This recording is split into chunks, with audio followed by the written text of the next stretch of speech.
The wisdom of King Solomon. Long ago in the land of Israel, there lived a king named Solomon.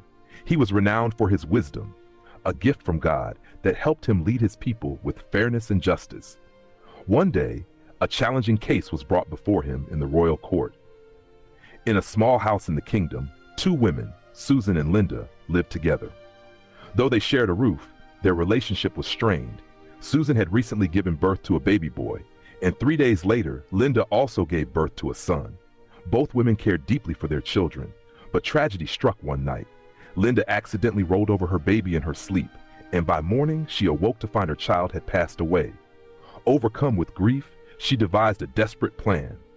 While Susan slept, Linda secretly swapped her lifeless baby with Susan's living one. At dawn, Susan awoke to nurse her child, only to discover he wasn't moving. Heartbroken, she looked closer in the morning light and realized the baby wasn't hers. Panicked, she rushed to Linda's room and found her holding the living baby. "That's my son," Susan cried.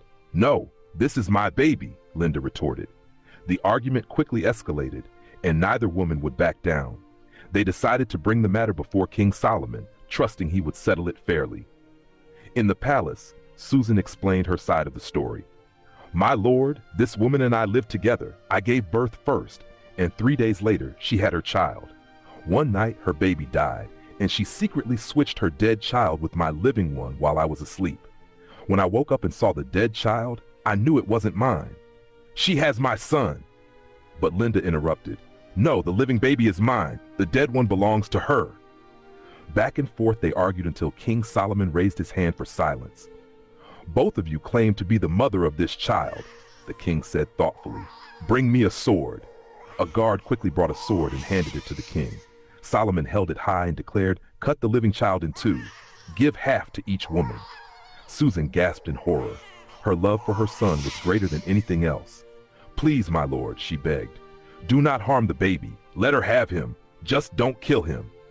But Linda, who was not the true mother, coldly said, "Yes, divide the child. That way, neither of us will have him." King Solomon lowered the sword and spoke firmly. "Do not harm the child. Give him to the first woman, the one who pleaded for his life. She is the true mother." The court fell silent as the wisdom of King Solomon became clear. Susan wept with joy as her son was returned to her arms, and Linda was dismissed in shame. News of the king's wise judgment spread throughout the land, and the people marveled at the wisdom God had bestowed upon him.